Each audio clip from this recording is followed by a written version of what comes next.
من الشيطان الرجيم بسم الله الرحمن الرحيم قابل صد احترام معزز محترم سامعین ذی وقار، اللہ رب العزت کا جتنا بھی شکر ادا کیا جائے کم ہے کہ جس اللہ نے ہم سب کو اپنے دین متین کی خاطر چند لمحے مل بیٹھنے کی توفیق عطا فرمائی ہے۔ دعا گوں کہ اللہ تعالی ہم سب کا یہ بیٹھنا بٹھلانا اپنی بارگاہ میں قبول فرمائے۔ میرے بھائیوں، دوستوں، بزرگوں، میں آج الحمدللہ 5واں جمعہ ہے حضرت عثمان غنی رضی اللہ تعالیٰ عنہ کی سیرت مطہرہ پر آپ کے سامنے مسلسل آپ رضی اللہ تعالیٰ عنہ کی زندگی کو پیش کر رہا ہوں۔ آج کے جمعہ میں میری گفتگو کا جو خلاصہ یا مرکزی نقطہ نگاہ ہے وہ ہے حضرت عثمان رضی اللہ تعالیٰ عنہ کو خلافت کیسے ملی ہے، آپ خلیفہ کیسے بنے۔ تو میرے بھائیوں، سن 23 ہجری ذی الحجہ کے مہینے میں حضرت عمر رضی اللہ تعالیٰ عنہ کی عمر جب 63 سال کی ہو چکی تھی اور آپ کی خلافت کا زمانہ 10 سال 6 ماہ 4 دن گزر چکا تھا، تو آپ کے اوپر اچانک ایک دین دشمن نے حملہ کر کے آپ کو شہید کر ڈالا۔ حضرت عمر رضی اللہ تعالیٰ کی شہادت کی روادات میں سے ایک روایت مبارکہ یہ ہے کہ حضرت مغیرہ بن شعبہ رضی اللہ تعالیٰ عنہ جو کوفہ کے گورنر تھے، اور پچھلے جمعہ میں نے ایک جنگ کا ذکر کیا تھا، جنگ نہاوند کا، کہ حضرت عمر کے دور میں جنگ نہاوند یہ واقع ہوئی تھی، تو اسی جنگ سے کچھ لوگ گرفتار کر کے لائے گئے تھے اور ان کو غلام بنا لیا گیا تھا۔ تو وہ ایک مرد جس کا نام فیروز ہے اور لقب ابو لولو فیروز کہا جاتا ہے اسے، اور یہ مجوسی ایرانی اور نسل آدمی تھا، یہ حضرت مغیرہ کا غلام تھا اور یہ بڑی اچھی نقش و نگاری کر سکتا تھا۔ حضرت مغیرہ بن شعبہ جب مدینہ میں آئے تو انہوں نے حضرت عمر رضی اللہ تعالیٰ عنہ سے تحریراً اجازت لی کہ آپ مجھے اجازت دیں میں اپنے غلام کو بھی ساتھ لے کر آ جاؤں۔ تو حضرت عمر نے اجازت دے دی تو وہ لے کر آ گئے، اور انہوں نے مدینہ میں آ کر اس کے اوپر 4 درہم ہر روز کا ٹیکس مقرر کیا کہ تو جو نقش و نگاری کرتا ہے، جو تیرے پاس فن ہے، اس فن کے مطابق آپ نے ہر روز 4 درہم مجھے دینے ہیں۔ بازار میں یہ چل رہا تھا، اچانک حضرت عمر رضی اللہ تعالیٰ عنہ کی اس سے ملاقات ہوئی تو یہ حضرت عمر سے ملا اور کہنے لگا، ہے خلیفہ وقت، میرا جو مالک ہے مغیرہ بن شعبہ رضی اللہ تعالیٰ عنہ، مغیرہ بن شعبہ نے مجھ پر زیادتی کی ہوئی ہے، اس نے مجھ پر ٹیکس زیادہ عائد کیا ہوا ہے، یعنی ہر روز مجھ سے وہ 4 درہم مزدوری کے لیتا ہے۔ حضرت عمر نے پورا واقعہ سننا اور سننے کے بعد کہا، غلام، حضرت مغیرہ کا یہ فیصلہ بالکل انصاف کے مطابق ہے، یہ 4 درہم ہر روز کے کچھ زیادہ نہیں ہے تیرے اوپر، بلکہ تیری جو کارگزاری ہے، تو جس طرح کا نقش نگار ہے، تو یہ 4 درہم بالکل ٹھیک ہے۔ تو اس بدبخت نے حضرت عمر رضی اللہ تعالیٰ عنہ کو دھمکی دی۔ بعض جگہوں پر لکھا ہے کہ حضرت عمر نے اس کو کہا کہ ایک مجھے بھی بنا کر دے دو، کوئی نقش و نگار والی چکی کہا یا کوئی ڈول یا کوئی گڑا وغیرہ کہا، جو بھی، تو اس نے کہا خلیفہ وقت ایسی بنا کر دوں گا کہ دنیا یاد رکھے گی کہ عمر کو کسی نے کچھ بنا کر دیا تھا۔ جب یہ چلا گیا تو خلیفہ وقت نے کہا، یہ شخص مجھے قتل کی دھمکی دے کر گیا ہے۔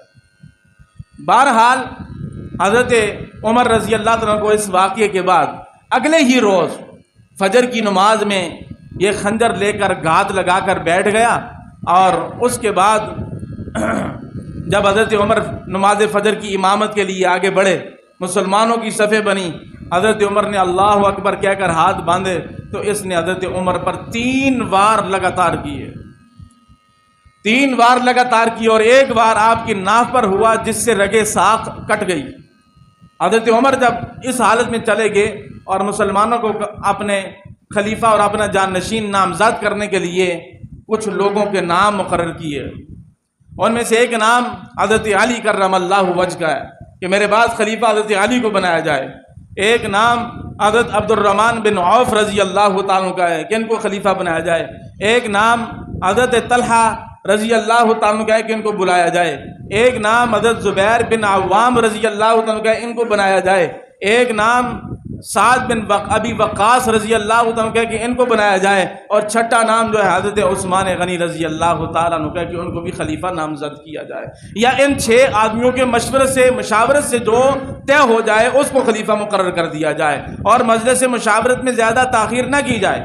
بہرحال کیف حضرت عمر رضی اللہ تعالیٰ عنہ جاں بر نہ ہو سکے، اسی زخم میں آپ کی روح پرواز کر گئی، آپ اپنے رفیق اعلیٰ سے جا ملے، اور 2 دن مشاورت ہوتی رہی، کوئی فیصلہ بولو بھائی نہیں ہوا۔ تیسرے دن مشاورت ہوئی، اور حضرت عمر نے تیسرا دن بھی تحدید کیا تھا کہ چلو تیسرے دن بھی مشاورت کر لو، تو پھر عبد الرحمن بن عوف رضی اللہ تعالیٰ عنہ نے ایک تجویز پیش کی اور کہا کہ میں ایک تجویز پیش کرتا ہوں، اس تجویز کے اوپر عمل کر لیا جائے تو فیصلہ ہو سکتا ہے۔ فرمایا کہ کیا تجویز ہے؟ تو حضرت عبد الرحمن بن عوف رضی اللہ تعالیٰ فرمانے لگے تجویز یہ ہے کہ ہم میں سے 3 آدمی ایک آدمی کی سفارش کریں، ایک آدمی کیا کریں؟ سفارش کریں، نام لیں کہ اس کو خلیفہ بنا دیا جائے۔ تو حضرت طلحہ نے حضرت علی کا نام پیش کیا، اور حضرت زبیر نے حضرت عثمان رضی اللہ عنہ کا نام پیش کیا، حضرت سعد بن ابی وقاص نے عبد الرحمن بن عوف کا نام پیش کیا۔ اب 3 آدمی تو ویسے نکل گئے، 3 میں معاملہ آ گیا کہ خلیفہ آپ عبد الرحمن بن عوف ہو، عثمان ہو، یا حضرت علی رضی اللہ تعالیٰ عنہما اجمعین کون ہو؟ تو عبد الرحمن بن عوف، یہ 6 لوگ جو حضرت عمر نے مقرر کیے تھے، یہ کوئی عام فام یا غیر معمولی لوگ نہیں تھے۔ حضرت عبد الرحمن بن عوف نے کہا یار تیسرا آدمی میں ہوں، میں اپنا نام خلافت سے واپس لیتا ہوں۔ کیا کرتا ہوں؟ واپس لیتا ہوں۔ اور جب انہوں نے اپنا نام واپس لے لیا تو پیچھے رہ گئے صرف 2 نام، ایک نام رہ گیا حضرت علی کرم اللہ وجہ کا، اور ایک نام رہ گیا حضرت عثمان رضی اللہ تعالیٰ کا۔ اب عبد الرحمن بن عوف نے کہا کہ بھائی میں تو اپنا نام واپس لے رہا ہوں، لیکن تم دونوں اپنا فیصلہ میری ثوابدید پر چھوڑ دو۔ کیا کرو؟ میری ثوابدید پر چھوڑ دو، جو فیصلہ میں کروں گا وہ فیصلہ تمہیں ماننا پڑے گا، تم میں سے ہر ایک کو ماننا پڑے گا۔ دونوں نے الگ ہو کر حضرت عبد الرحمن بن عوف کو کہا کہ جی ٹھیک ہے، آپ جو فیصلہ کریں گے ہم آپ کا فیصلہ مانیں گے۔ جب ان 2 احباب نے فیصلہ کر لیا کہ جو فیصلہ عبد الرحمن بن عوف کریں گے وہی فیصلہ میں قبول ہوگا، تو حضرت عبد الرحمن بن عوف فوراً حضرت عثمان رضی اللہ تعالیٰ کی طرف مڑ گئے، اور آپ کے ہاتھ پر بیعت کرنے والے تھے، کی نہیں ہے۔ بولو بھائی میں نے کیا کہا؟ بولو۔ یہ جو شور مچائے نا کہ تینوں خلفائے راشدین حضرت بکر، حضرت عمر، عثمان نے خلافت چھین لی تھی، نعوذ باللہ غصب کر لی تھی، اس سے بڑا بدبخت کون ہو سکتا ہے؟ صحابہ کے اوپر غصب اور چھیننے کے تانے مارنے۔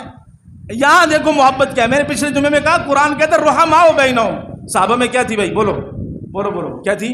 محبت۔ اونچی بات میں بولو نا، کیا تھی؟ محبت تھی۔ قرآن کہتا ہے صحابہ میں محبت تھی۔ قرآن نازل کرنے والا کون ہے بھائی؟ اللہ۔ تو کیا مطلب؟ اللہ کہہ رہا ہے صحابہ میں محبت ہے، اب اللہ کہے صحابہ میں محبت ہے، اور کوئی کہے صحابہ میں عداوت تھی، اللہ کہتا ہے پیار تھا، کوئی کہے دشمنی تھی، اللہ کہتا ہے محبتیں تھی، الفتیں تھی، کوئی کہتا عداوت تھی۔ تو بتاؤ اللہ کی بات صحیح ہے یا اس کی؟ بولو بھائی اللہ کی نا۔ تو بدبخت ہوا کہ نہیں ہوا جو اللہ کے مقابلے میں آ کر کہہ رہا ہے، اللہ کہہ رہا ہے محبت ہے، وہ کہتا ہے کیا؟ عداوت ہے۔ تو یہ کام شیطان کا ہے کہ نہیں؟ تو جو یہ نفرتوں کی باتیں کر سکو تو شیطان ہے، قرآن کی آیت دلیل ہے تیرے اوپر، تو شیطان ہے۔ اللہ کہتا ہے رحماء بینہم، صحابہ میں آپس میں محبت ہے، اور یہ کیا کہتا ہے؟ محبت نہیں تھی، تو شیطان ہوا نا۔ ہاں جی۔ بہرحال ابھی عبد الرحمن بن عوف نے بیعت نہیں کی، حضرت علی آگے بڑھتے ہیں اور حضرت عثمان کے ہاتھ پر سب سے پہلے بیعت کر کے مہر لگا دیتے ہیں کہ میرے دنیا میں آنے والوں، مجھے ماننے والوں، میرا نام لینے والوں، یاد رکھو علی وہ ہے جو سب سے پہلے بڑھ کر حضرت عثمان کو خلیفہ تسلیم کرتا ہے۔ سب سے پہلے بیعت حضرت علی نے کی، اور پھر جب مسلمان پیچھے جو بیٹھے تھے، مسلمانوں کو جب پتہ چلا تو پھر تو بھائی لشکر کے لشکر ٹوٹ کے حضرت عثمان کے ہاتھ پر بیعت کر رہے ہیں۔ اور عبداللہ بن عمر کو جب پتہ چلا، کہا سبحان اللہ یار، یہاں کا کوئی وزیر مشیر ہوتا نا تو اس کا بیٹا ہوتا تو کیا حالت ہوتی؟ ہاں جی 20-25 سال ہو گئے ہم یہی رونا سن رہے ہیں، کرپشن ہو گئی، اور کیا ہو گیا الیکشن میں، کیا ہو گیا، کیا کہتے ہیں اس کو؟ دندالی ہو گئی ہے۔ کیا ہو گئی؟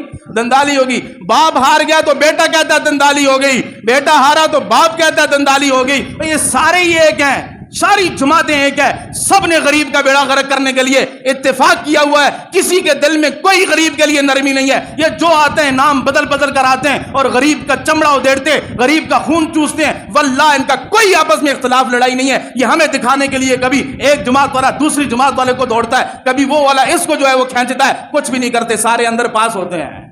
اسمبلیوں میں قانون پاس ہوتے ہیں، سب وہاں نہیں ہوتے، موجود ہوتے ہیں، پاس ہوتے ہیں۔ شور شرابہ ایک کو حزب اختلاف بنایا جاتا ہے، تو ذرا شور شرابہ کری، عوام کے ہی ہے اس نے شور شرابہ کیا۔ ابھی پتہ چلا ہے کل نیا ظلم شروع کر دیا جو انہوں نے حکومت میں، پتہ چلا؟ اب بھول کر بھی 201 یونٹ نہ کرنا، ورنہ 6 مہینے تمہارے پہ، 6 مہینوں والا قانون ختم، پورا سال ہی بل ایسا چلے گا۔ ایک بندے نے مجھے دکھایا پچھلے مہینے یونٹ 199 ہے بل ہے 3900، اور اس مہینے یونٹ ہوئی ہے 201، تو بل ہو گیا 9000۔ بہرحال دفع کر ان کو، ایسے ہی وقت اپنا ضائع کر دیا میں نے۔ حضرت عمر کے بیٹے کو پتہ چلا کہ خلیفہ نامزاد ہو گئے ہیں، کون؟ حضرت عثمان۔ بولو بھائی کون؟ حضرت عثمان، خلیفہ وقت، حضرت عمر رضی اللہ عنہ کا بیٹا، جان نشین عبداللہ ابن عمر، جس کو متبع سنت کہا جاتا ہے کہ بھائی یہ جو عمل کر رہا ہے عبداللہ بن عمر کر رہا ہے، سمجھ جاؤ یہ اللہ کے نبی کی سنت ہوگی۔ اتنا بڑا صاحب علم آدمی، ان کو پتہ چلا تو انہوں نے کہا کہ جتنے لوگ بھی زمین پر باقی تھے ہم نے ان سب میں سے بہترین کا انتخاب کیا ہے، سب میں سے بہترین کا انتخاب کیا ہے۔ عبداللہ بن مسعود رضی اللہ تعالیٰ عنہ مسجد نبی میں بیان فرماتے تو ہر بیان میں کہتے، لوگوں جو چلے گئے جو دنیا میں بچ گئے تھے ان میں سب سے افضل اور بہتر کو ہم نے خلیفہ بنایا ہے۔ حضرت عبداللہ بن مسعود کوفہ میں گئے، کوفہ میں جا کر جب کوفہ کے لوگوں کو حضرت عثمان رضی اللہ عنہ کی بیعت کے اوپر ابھارا اور بیعت کی ترغیب دی تو کہا کوفہ والو سنو، میں عبداللہ بن مسعود کہہ رہا ہوں جتنے روئے زمین پر باقی بچے ہیں ان میں سب سے بہترین آدمی کو ہم نے خلیفہ بنایا ہے، اور ہم نے خلیفہ کے انتخاب میں کوئی کمی کوتاہی نہیں کی ہے۔ 3 دن مشاورت ہوتی رہی ہے، پھر یہ کیا ہوا؟ حضرت عثمان کی خلافت ہوئی۔ بھائی حضرت عثمان خلیفہ بن گئے۔ سب سے پہلا خطبہ جو نقل کیا اس کو علامہ طبری نے نقل کیا ہے، بہرحال میں ویسے اس کا خلاصہ عرض کرتا ہوں۔ اس میں ایک چیز یہ تھی، لوگوں دنیا میں ہم سب مسافر ہیں، ہم سب نے یہاں سے چلے جانا ہے، آخرت ہمارا گھر ہے، دنیا کو چھوڑ کر آخرت کی رغبت میں پڑ جاؤ، یہ ان کا خلاصہ تھا۔ اور خلافت کے متعلق چند امور انہوں نے بیان کیے۔ اس کے بعد حضرت عثمان رضی اللہ تعالیٰ عنہ باقاعدہ خلافت کی جو ذمہ داریاں تھیں ان کو نبھانا شروع ہو گئے۔ حضرت عثمان غنی رضی اللہ تعالیٰ عنہ کا خلیفہ بننے کے بعد پہلا مقدمہ جو آپ کی خدمت میں حاضر ہوا وہ عبید اللہ عمر کا تھا، حضرت عمر کے بیٹے عبید اللہ عمر کا تھا۔ ایک عبداللہ ایک عبید اللہ عمر کا تھا۔ وہ یوں ہوا کہ ابو بکر عبد الرحمن بن ابی بکر اس نے کہا کہ یہ ابو لولو فروز جو ایرانی مجوسی النسل شخص ہے، مجوسی ہے، جس نے عمر کو شہید کیا، اس کے ساتھ 2 بندے اور بھی شامل ہیں سازش میں۔ ایک کا نام جفینہ ہے اور ایک کا نام جو ہے وہ ارمزان کے نام سے ہے، یہ 2 نام بھی ہے شامل ہیں۔ تو حضرت عبید اللہ عمر کو غصہ آیا، تیش میں آئے، والد تھا نا جی، تیش میں آئے، تلوار اٹھائی اور چل دیے، ان دونوں کو اوپر پہنچا دیا، جفینہ کو بھی اور اس ارمزان مجوسی کو بھی، دونوں کو۔ اور راستے میں ابو لولو فیروز کا گھر پڑتا تھا۔ بھائی تیش میں ہے بندہ، تلوار پکڑی ہے اور ابو لولو فیروز کے گھر میں گھسا تو اس کی چھوٹی سی بچی تھی کم سن، اس کی بھی گردن اتار دی، قتل کر دیا۔ اس کو پھر حضرت عثمان کی عدالت میں پیش کیا گیا۔ حضرت نے مہاجرین صحابہ سے رائے لی کہ بھائی کیا کرنا چاہیے، تو مہاجرین صحابہ نے کہا قتل نہ حق ہے، قصاص لینا چاہیے، قتل ہونا چاہیے۔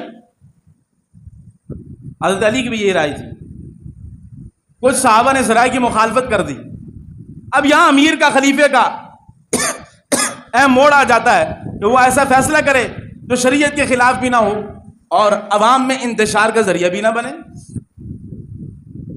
وہ نبی کے پیارے خلفاء تھے، ان میں جماعتیں نہیں تھی کہ اپنی جماعت کو سپورٹ کرنا ہے بس ٹھیک ہے، نہیں، انہوں نے پوری امت کو بچانا ہے۔ بولو بھائی کیا کرنا ہے؟ اب دیکھا کہ ایک رائے تو آ رہی ہے قصاص لیا جائے، ان کے بدلے میں اس کو قتل کیا جائے، دوسری رائے اس کی مخالفت میں آ رہی ہے کہ نہیں ایسا نہیں ہونا چاہیے۔ اب وہ ایک کا کہتے ہیں عیسائی تھا، دوسرے کا کہتے ہیں مجوسی تھا، تو یہاں تو ان کا والی وارث تھا ہی کوئی نہیں، تو فقہ کا تو بڑا زبردست ضابطہ ہے، فقہ کا فقہ میں ضابطہ یہ ہے السلطان ولی من لا ولی لہ، کہ سلطان جو ہوتا ہے، وقت کا بادشاہ جو ہوتا ہے، امیر ہوتا ہے، وہ سب اس کا ولی ہوتا ہے جس کا کوئی ولی نہیں ہوتا، وارث نہیں ہوتا۔ تو حضرت عثمان نے کہا کہ ان کا وارث تو میں ہوں نا، کیونکہ اس وقت کیا ہوں؟ خلیفہ۔ بولو بھائی، میں ہوں خلیفہ، میں ہوا تو خلیفہ، ریاست اس کی وارث ہے، ریاست اس کی کیا ہے؟ وارث ہے۔ یہ فیصلہ کیا، کہا کہ جب ریاست وارث ہے تو پھر اس کی میں رضامندی دیت کی دیتا ہوں، قصاص چھوڑتا ہوں، معاف کرتا ہوں۔ دیت کی رضامندی پر اظہار ہو گیا۔ حضرت عثمان نے دیت ادا کر کے صحابہ کے درمیان اٹھنے والی اس لہر کو بھی کیا کر دیا؟ ختم کر دیا۔ ابن اسیر نے لکھا ہے کہ یہ حضرت عثمان غنی کا پہلا فیصلہ اپنی خلافت کا اتنا مصلحت خیز تھا کہ آج تک اس کو تاریخ میں بڑی اچھی نظر سے دیکھا جاتا ہے کہ حضرت عثمان غنی رضی اللہ تعالیٰ عنہ نے یہ فیصلہ کر کے پوری امت کو انتشار و افتراق سے کیا کر لیا؟ بچا لیا۔ تو میرے بھائیو، یہ ہے حضرت عثمان غنی رضی اللہ عنہ کی خلافت آپ کو کیسے ملی۔ تو اس میں آپ کو پتہ چل گیا، سب سے پہلے حضرت عثمان کی بیعت کس نے کی بھائی؟ بولیے اونچی بات سے، کچھ لے کے جائے نا بھائی۔ کس نے کی؟ حضرت علی نے بھائی۔ کس نے کی؟ حضرت علی نے کی۔ حضرت عثمان رضی اللہ عنہ کے دور میں فتوحات کیا ہوئیں؟ اللہ نے چاہا تو انشاءاللہ العزیز آنے والے جمعہ میں آپ احباب کے سامنے اس کو رکھا جائے گا۔ بالفرض محال اگر میں کہیں سفر پہ نکل جاتا ہوں، دعاؤں کی درخواست بھی ضروری ہے، اور انشاءاللہ پھر سفر سے واپسی پر ملاقات ہوگی، اور اسی عنوان کو ہم آگے انشاءاللہ لے کر چلیں گے۔ اللہ تعالیٰ سے دعا ہے کہ اللہ تعالیٰ ہمیں اپنے دین متین پر عمل کرنے کی توفیق عطا فرمائے۔ وآخر دعوانا الحمدللہ۔